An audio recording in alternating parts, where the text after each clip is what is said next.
लगातार दूसरा खुशी का दिन है। कल किस्त जारी हुई थी किसान सम्मान निधि की, और हरियाणा में भी लाखों परिवारों में एक साथ 2000 रुपये की राशि किसानों के खाते में पहुंची। एक 19 लाख परिवारों तक, 19 लाख प्लस परिवारों तक ये पहुंचती है। और आज दूसरी खुशी की बात है कि हमारे यहाँ की जो मुख्य फसल हैं, गेहूं और सरसों, जो रबी की फसलें हैं, उनका एमएसपी आज भारत सरकार ने घोषित किया। पिछले साल से गेहूं के एमएसपी को 110 रुपये बढ़ाते हुए 2125 रुपये किया है। बहुत ही आनंद की बात है। और इसी प्रकार से सरसों का भी, जो हमारे यहाँ मुख्य तिलहन की फसल है, उसका भी 400 रुपये बढ़ाते हुए 5450 रुपये जो है वो एमएसपी घोषित हुआ है। चने का भी बढ़ा है, मसूर का भी बढ़ा है, जौ का भी बढ़ा है, सभी फसलों के एमएसपी बढ़े हैं। तो मैं इसके लिए प्रधानमंत्री जी का, कृषि मंत्री नरेंद्र तोमर जी का, सभी का आभार व्यक्त करता हूं। और निश्चित रूप से मैं ये मानता हूं कि किसानों की आमदनी बढ़ाने के जो स्टेप्स सरकार ने लगातार लिए हैं, क्योंकि सबसे बड़ी बात मैं कहना चाहूँगा कि एक समय था जब किसानों को मुआवजा नाम मात्र का मिलता था, और कांग्रेसी भाई मेरा एक भाषण बड़ा ट्रोल करते थे। जो मोदी जी की रैली थी रेवाड़ी में, सैनिक रैली, जिसमें मैंने कहा था कि ओड़े पड़ेंगे तो सरकार के खजाने पर पड़ेंगे और किसान के खेत में नहीं पड़ेंगे। लेकिन मुझे इस बात का आनंद है कि इन 8 वर्षों में 8800 करोड़ रुपया मुआवजा किसानों को मिला है।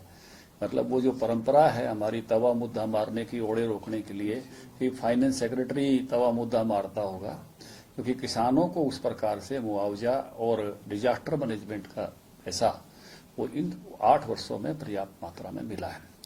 लेकिन मैं ये भी कहूँगा कि सरकार इस बार वर्षा जो है वो बड़ी बेमौसमी हुई है। हमारी खरीफ की फसल को बहुत नुकसान पहुंचाया है।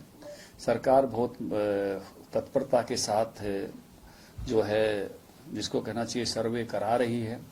लेकिन तो भी मैं किसान भाइयों से आग्रह करूंगा कि अपने खेतों का जो नुकसान हुआ है उसका जरूर अपना जो है सर्वे कराएं, क्योंकि जब सर्वे हो जाता है, आंकड़े दर्ज होते हैं, तभी मुआवजा मिलता है। और दूसरी प्राथमिकता अभी सरकार की भी है, और मैं स्थानीय सब जिलों के प्रशासन से भी आग्रह करूंगा कि जो पानी जिन खेतों में भरा हुआ है उसको तुरंत निकालें, जिससे जो हमारी रबी की फसल है उसकी बुआई हो सके, क्योंकि अगली फसल का आना भी बहुत जरूरी है। तो इसलिए मैं ये तत्कालीन मुद्दे जो फसल के थे उसमें से 2 दिन की लगातार खुशी के लिए प्रधानमंत्री नरेंद्र मोदी जी और केंद्र सरकार का आभार व्यक्त करता हूं। मनोहर लाल जी सरकार ने भी बाजरा के जो है भावांतर भरपाई के तहत जो राशि देने की इस बार की भी घोषणा की है, उनकी भी इस बात के लिए सराहना करता हूं। स्वामीनाथन रिपोर्ट थी, जो क्या धीरे धीरे किसानों के हित में अब वो रिपोर्ट को हम आगे लागू कर रहे हैं? देखिए, स्वामीनाथन जी की लगभग अधिकांश सिफारिशें मोदी जी की सरकार ने, चाहे वो जोखिम फ्री करना हो, चाहे वो पशुपालकों के क्रेडिट कार्ड बनाना हो, फसल बीमा योजना, हरियाणा में तो और आगे बढ़ के हमने भावांतर भरपाई योजना और बागवानी फसलों का बीमा शुरू किया, और A2+FL जो फसलों के दाम देने शुरू किए। तो उस नाते से काफी बड़ी मात्रा में हम वहां तक पहुंचे हैं, और आने वाले समय में और बेहतरी की तरफ जाना, निश्चित रूप से हमको कई सारे उपाय करने होंगे, और वो उपाय किए भी जाते हैं। जैसे क्रॉप पैटर्न चेंज करना। अब दलहन और तिलहन के दाम ऊंचे दिखते हैं, आपको मोटे अनाजों के दाम ऊंचे दिखते हैं। वो इसलिए होते हैं कि किसान जो है वो जो मुख्य 2 क्रॉप देश की अभी आ रही हैं, धान और गेहूं, उसकी बजाय तिलहन पर ज्यादा बढ़े, दलहन पर ज्यादा बढ़े, मोटे अनाजों की तरफ बढ़े। 2023 को जो है वो मोटे अनाज का साल भी घोषित किया गया है, और अभी भी सभी स्टडीज भी आ रही है कि सेहत के लिए सभी प्रकार के अनाज खाए जाने चाहिए। हम जो मोनोक्रॉपिंग, एक ही प्रकार की फसल, गेहूं या केवल धान खाते हैं, चावल खाते हैं, तो उसके स्थान पर जो है हम मोनो क्रॉपिंग को छोड़ते हुए और मल्टीग्रेन की ब्रेड भी पसंद करने लगे हैं, रोटियों में भी सब मिलाने लगे हैं। तो उसकी तरफ बढ़ना, तो ये जो उसका प्राइस का पैटर्न है, कीमत का है, एमएसपी का है, वो भी इससे प्रभावित करने के लिए दिया जाता है। हरियाणा में भी आप देखेंगे कि हर साल धान के बदले में कोई और फसल उगाता है तो हरियाणा सरकार उसके लिए उसको पानी बचाने के नाम पर मेरा पानी मेरी विरासत जैसे के नाम पर सहायता करती है। तो काफी बड़ी जमीन जो है हर साल उसके कारण से बचाई जाती है। तो भिन्न भिन्न प्रकार के एक समय था जब देश में अनाजों की कमी थी और जनसंख्या तेजी से बढ़ रही थी। जब हम पढ़ते थे स्कूल कॉलेज में तो ये पाठ पढ़ाया जाता था कि जनसंख्या कम तेजी से बढ़नी चाहिए और अनाजों का उत्पादन जो है तेजी से बढ़ना चाहिए। लेकिन ग्रीन रेवोल्यूशन होने के बाद और तेजी के साथ देश में खाद्यान्न बढ़े और अभी देश में जो पिछले 1-2 वर्षों के आंकड़े हैं, जितनी हमारी आबादी है इतनी आबादी का हम और पेट भर सकते हैं। अकेला हरियाणा 15 करोड़ क्विंटल अनाज लगभग अपना पेट भर के दूसरे राज्यों को देता है। यानी 15 करोड़ आबादी का और पेट हरियाणा भर सकता है अपनी 3.25 करोड़ आबादी के अतिरिक्त है।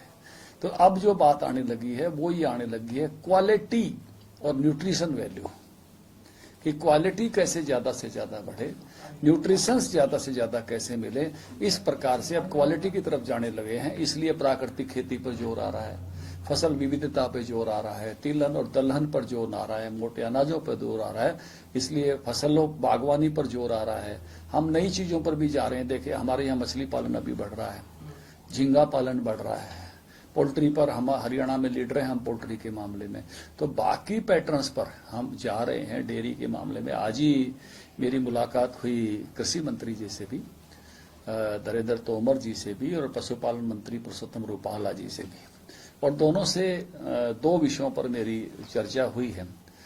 मेरी तोमर जी से जो चर्चा हुई उसमें आग्रह हुआ कि जो हमारी माँ की सेहत होती है वैसे ही बच्चों की सेहत होती है। तो जब हम छोटे होते हैं तो हमारी माँ जो है मानव रूप में है, लेकिन जब बड़े बच्चे हैं तो हमारी माँ धरती रूप में है। इसलिए जिस इलाके की धरती की जैसी सेहत है उसके पुत्र पुत्रियों की भी वैसी ही सेहत है। तो स्वस्थ धरा पर और आगे बढ़ना है। इस विषय पर मेरी कई योजनाओं पर मेरी उनकी आज चर्चा हुई है। इसी प्रकार से रूपाला जी से भी एक अच्छी चर्चा हुई। उन्होंने इस बात में वो आगे बढ़ रहे हैं खुद कि जैसे दुनिया के देशों में हमारे डेयरी प्रोडक्ट जाएं, तो दुनिया के देशों में डेयरी में ऑस्ट्रेलिया, न्यूजीलैंड, डेनमार्क कई देश बहुत आगे हैं, इजराइल, ब्राजील।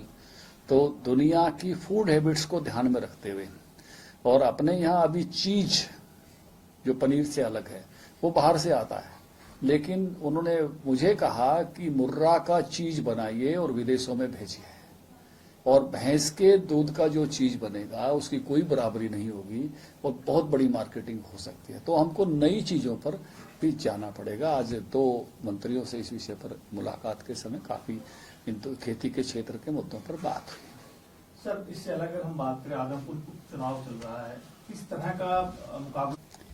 अभी तो मुकाबला बन नहीं रहा है, भाजपा ही सबसे आगे है। कांग्रेस पार्टी जयप्रकाश जी को लाई है, लेकिन लोग कह रहे हैं कि उनके साथ ऐसा ही कर दिया गया जैसे सुरजेवाला जी के साथ किया था। कैथल से ला के जींद ले आए, इनको कलायत से जो है आदमपुर ले आए, और लोग उसी की आशंका जता रहे हैं कि वही होगा। बाकी किसी पार्टी का चुनाव अभी बहुत बन नहीं रहा है, लोग अपने अपनी कोशिश कर रहे हैं। तो उस नाते से अभी तो भारतीय जनता पार्टी ही सर्वाधिक बहुमत के साथ जीतने वाली है, यही वातावरण है।